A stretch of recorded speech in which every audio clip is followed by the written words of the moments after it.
WhatsApp guys, आज हम देखने वाले हैं इलॉन मस्क भी भारत के सामने घुटनों पर, दुनिया हैरान। तो क्या क्या शर्तें मानी है, देखते पूरी वीडियो। पाकिस्तान का रिएक्शन मस्त निकल के आएगा, वीडियो की काफी इंटरेस्टिंग। चैनल पर नए हो तो प्लीज सब्सक्राइब, वीडियो कर दे लाइक। 1 2 3 गो। 20 किलो आटे का थैला 1517 रुपए से बढ़कर 2787 का हुआ। It's quite likely that there will be a significant investment and relationship with India in the future. That's big news. What made you change your mind? Tesla की पहली फैक्ट्री गुजरात आ रही है। गुजरात वेलकम करने वाला है टेस्ला की पहली फैक्ट्री को 2024 में वाइब्रेंट गुजरात ग्लोबल समिट में prime minister Modi, Elon Musk दोनों ही शामिल होंगे और पहली फैक्ट्री लाई जाएगी, पहली फैक्ट्री की बुनियाद रखी जाएगी। वर्ल्ड बैंक बातें कर रहा है, हमें एक तरह से अगर हम कहें कि हमें अलर्ट कर रहा है। सर, एलॉन मस्क ने नरेंद्र मोदी के साथ मुआहदा कर लिया है, उनके साथ एग्रीमेंट हो गया है कि गुजरात के अंदर वो फैक्ट्री बनाने जा रहे हैं। इस साल मुल्क की तारीख में पहली मर्तबा महंगाई की जो मजमूई शरह थी वो 42% से ज्यादा रही। भारत के साथ हमारे ताल्लुकात में कोई इंटरेक्शन नहीं हुआ, लेकिन ये हाफिज सईद का मसला जो है, इनको किसी न किसी तरीके से इसको हल करना पड़ेगा। इसके बगैर गुजारा नहीं है इनका। और 1 किलो चावल की कीमत में 100 रुपए का इजाफा और 90 रुपए किलो वाली चीनी 150 तक जा पहुंची। हर एक इंसान जो हर एक वेस्टर्न सिविलाइजेशन को पता है महंगाई बहुत बढ़ गई है। आपकी सिर्फ 2 ही चीजें आप जो है वो बेच रहे हैं और बड़े दहशतगर्दी बेचते रहे आप। सारी इंटरनेशनल जो बड़ी मार्केट है वो उधर जा रही है, वो कंपेयर कर रहे हैं चाइना के साथ। हेलो फ्रेंड्स, जय हिंद। हिंदुस्तान स्पेशल में आपका स्वागत है। दोस्तों, भारत में टेस्ला की एंट्री हो गई है। रिपोर्ट्स का दावा है कि टेस्ला अगले साल जनवरी में भारत में अपना पहला टेस्ला प्लांट लगाने की घोषणा करेगा। दुनिया की सबसे बड़ी इलेक्ट्रिक वाहन निर्माता कंपनी टेस्ला गांधीनगर में होने वाले वाइब्रेंट गुजरात समिट 2024 के दौरान इसका ऐलान करेगी। इस दौरान कंपनी के मालिक एलॉन मस्क मौजूद रह सकते हैं। ईवी निर्माता अपने मैन्युफैक्चरिंग प्लांट लगाने के लिए सरकार के साथ जमीन के लिए बातचीत कर रही है।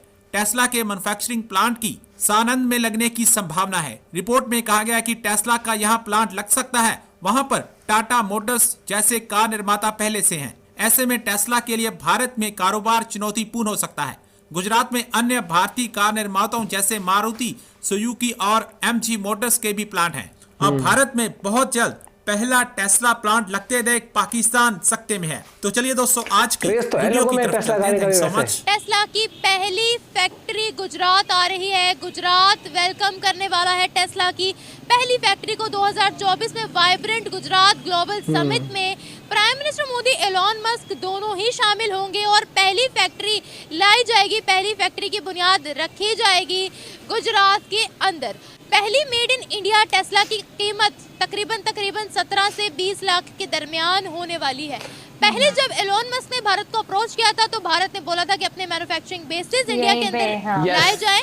इस पर कुछ नोकझोंक हुई थी और मुआहिदा तय नहीं पाया था, लेकिन अब एलॉन मस्क ने दोबारा भारत को अप्रोच किया है और मैन्युफैक्चरिंग बेसिस आ रही है भारत के अंदर। इसी बारे में पाकिस्तानी अवाम को बताते हैं कि बड़े बड़े बिजनेसमैन आ रहे हैं भारत के अंदर, खुद अप्रोच कर रहे हैं। हमारे यहाँ से छोटे छोटे बिजनेसमैन भी मुल्क छोड़कर जा रहे हैं, हमें बायकॉट कर रहे हैं। क्या वजूहात है इसके पीछे की? और टेस्ला की पहली फैक्ट्री आ रही है गुजरात के अंदर। सर, एलॉन मस्क ने नरेंद्र मोदी के साथ मुआहदा कर लिया है, उनके साथ एग्रीमेंट हो गया है कि गुजरात के अंदर वो फैक्ट्री बनाने जा रहे हैं। पर कार की कीमत 1 साल में के अंदर 5 लाख कार बनाएंगे और उसके साथ उस कार की मालियत होगी 20 लाख रुपए। कैसे देखते हैं आप? थोड़ा सा बताएंगे उनको क्या बेनिफिट्स होगा टेस्ला उधर जाएगा तो? सर, डेफिनेटली बहुत ज़्यादा उनकी इकोनॉमी को बहुत ज़्यादा बूस्ट करेगा। जो उनकी बहुत सारी जो इतनी बड़ी इकोनॉमी है, जो पेट्रोल है, जो ऑयल की मद के अंदर उनको बहुत सारा रेवेन्यू उनका बचेगा। डेफिनेटली उनकी मार्केट के ऊपर वही जो पैसे जो उधर से होंगे वो इधर लगा सकेंगे।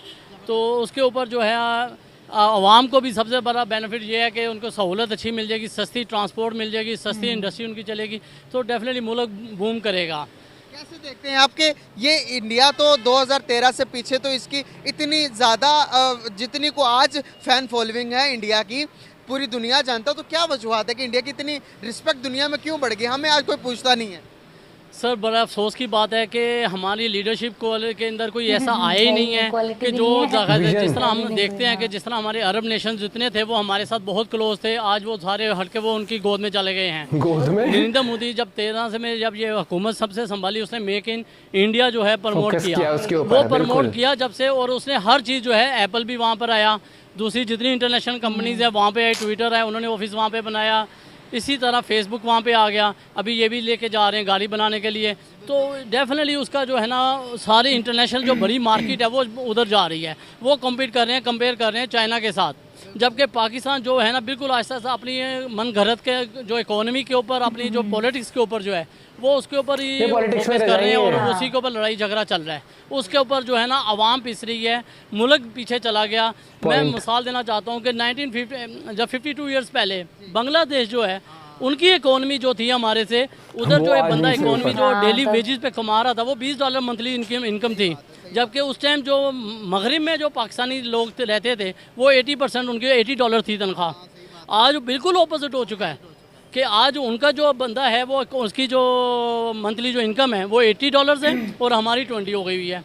यहाँ से टेक्सटाइल सारी भी शिफ्ट हो गई है, बांग्लादेश में कितना शिफ्ट हो गया है। और मुझे हैरानकुन बात यह है कि वहाँ पर टोटल अगर आप देखें तो वो रॉ मटेरियल जो है वो एक्सपोर्ट करता है, इम्पोर्ट करता है, वो इंपोर्ट करता है वो, जबकि हमारे पास धागा हमारा अपना है, कॉटन की कपास हम दुनिया में 5वां बड़ा मुल्क है, उसके बावजूद हम जो है अपने वो चाइना से मंगवा रहे हैं, वो बांग्लादेश से मंगवा रहे हैं। आज इंटरनेशनल जितनी मार्केट्स है वो इंडिया के पास है, बांग्लादेश के पास है, हम तो कहीं भी नजर नहीं आ रहे हैं। सर कैसे देखते हैं कि एक टाइम था हमारी ज़रूरी चीज़ें बाहर जाती थी, हर एक मुल्क के अंदर हमारी चीज़ें जाती थी, लेकिन आज के इस टाइम के अंदर इंडिया ने अपने रिप्लेस कर दिया पूरी की पूरी दुनिया के अंदर। अब चाइना के अंदर इवन के जितना को इंडिया चाइना से इंपोर्ट करता है उससे कहीं गुना ज़्यादा वो एक्सपोर्ट भी करता है चाइना को, हम सिर्फ इंपोर्ट ही करते आ रहे हैं। क्या कोई मुल्क बगैर एक्सपोर्ट किए चल सकता?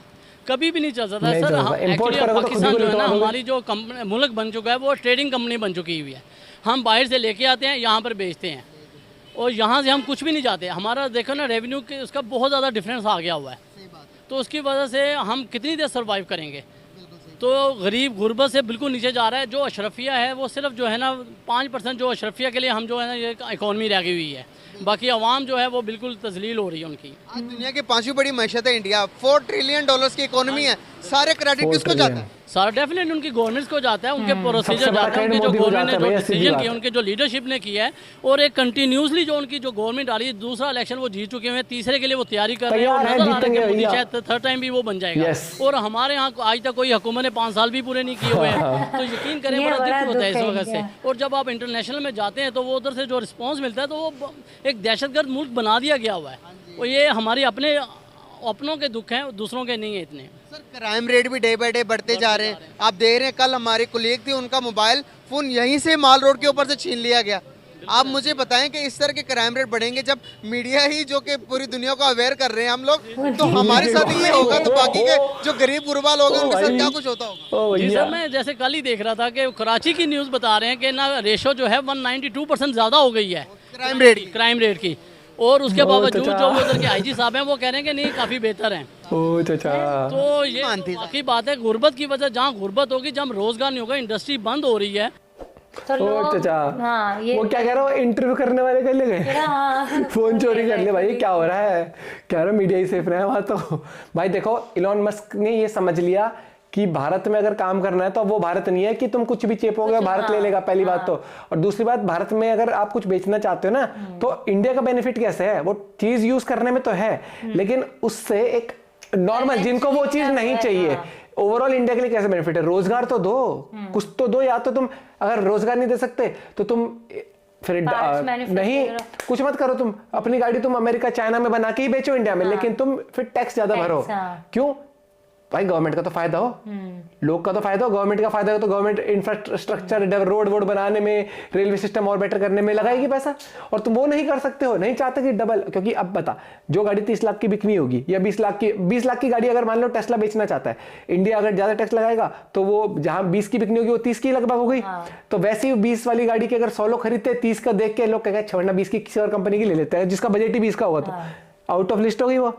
वहीं पर अगर वो कहेगी जी हम 20 की बेचेंगे, ठीक है, तो गवर्नमेंट भी कहते हैं कि 20 की बेचनी है तो यहाँ पर करो काम, क्योंकि फिर इंपोर्ट टैक्स नहीं लगेगा उनके ऊपर।